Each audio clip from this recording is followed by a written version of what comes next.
I'm living in that Grace Lodge efficiency apartment, and don't get me wrong, I'm really appreciative, and I love being right on site so I can really connect with groups and address their needs, but I gotta tell you, it's getting a little tight in there for long-term living, and I'm just wondering if maybe we could work something out. Well, I'm glad you brought this up, Charlotte. We've been wanting to talk about long-term housing solutions for you, and it is important that these folks gathered here know about that. Charlotte's right.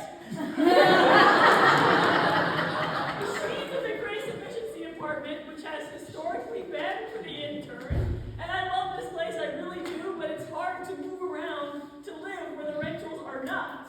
So this nomadic lifestyle is not really for me. Thanks, Carolyn. Concern about on-site staff living conditions in the minds of the property committee. It seems like the lack of space is a problem for more than just the humans. Chris has been struggling to find storage space for supplies and equipment that are required to operate camp and maintain the site. In fact, he's been storing river tubes and kayaks in what was the old chapel, long after the building is safe to do so. So simply because it has a roof, we use it each winter. Tuckaway picnic tables, lawnmowers, the tractor and seasonal vehicles. We need a better solution. Is this the first annual meeting? Yeah. Oh my gosh, I'm a delegate from Bethel, Menominee, and I couldn't find it. I guess there was supposed to be a sign on US 2 that told me where to turn.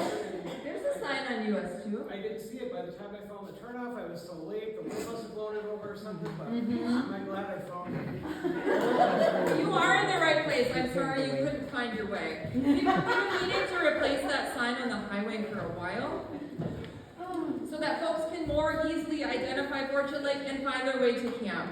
I'm realizing there's a lot of projects that need our attention. I think we're on the right track with implementing the endowment bylaws today. Exciting business. I wonder if, maybe we could have a separate endowment fund for property needs into the future. In addition to our annual budget and special gifts for maintenance and upgrades, we could build resources and eventually draw from long-term investments to help with projects like those needs. Wait, just a minute. I have some incredible news. As a member of the Board of Directors and the Development Committee, it's my pleasure to tell you about the Prepare the Way campaign. About a year ago, the board had the opportunity to purchase adjoining property, 19 acres, between Bagland and US 2. This property had originally belonged to the Coyle family for generations. The board moved forward with the purchase, and we were able to knit together a 40-acre lot, because the previous half had been purchased by Pastor Cy Warman McFagland about 40 years ago. But that is not all. This property included a nearly move-in, ready family home.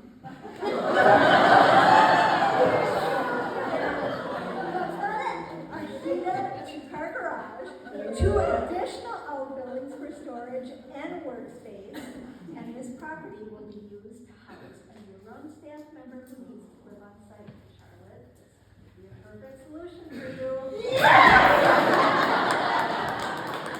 And if you move into that house, then Caroline will move into Grace. This will also allow for storage for camp supplies and equipment, as well as heated workspace for our facilities manager. Yes! And while we're at it, why don't we upgrade that highway sign so visitors like Robbie. Woo-hoo! But we're going to need to invite donors to join us in this. And maybe while we're raising funds, we should allocate a portion to establish an endowment fund for property. Woo-hoo-hoo!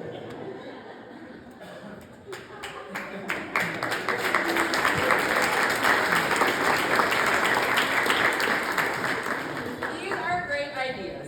Folks, it is our pleasure to publicly announce the Prepare the Way campaign. Volunteers are coming around with brochures that explain the campaign and invite your participation.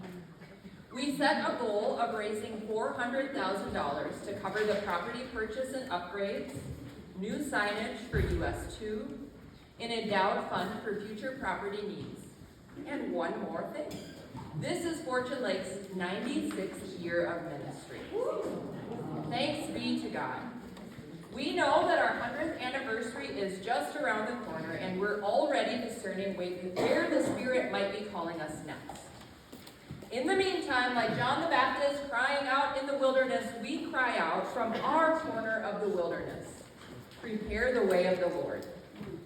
The campaign will help us take down some of those roofs of buildings that have served their purpose, clearing space and helping us prepare the way for what God might have in store for us next when we reach that 100th anniversary.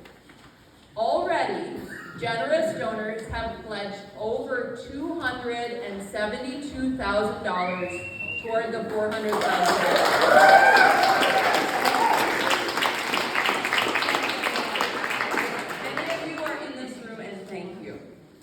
That means we're over 2/3 of the way there, folks, and we invite you, your congregations, and friends of Fortune Lake everywhere to consider what you can give above and beyond your giving to the annual fund. We do need to keep the lights on while we go about this work toward this capital campaign. Help us reach the final third of our fundraising goal and provide solutions to all of the challenges raised here today. And there's more.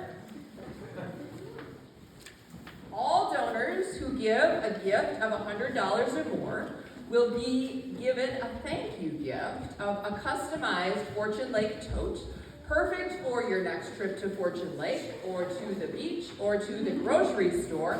These ones are not yet customized, but they will be. Who's in? Who's in?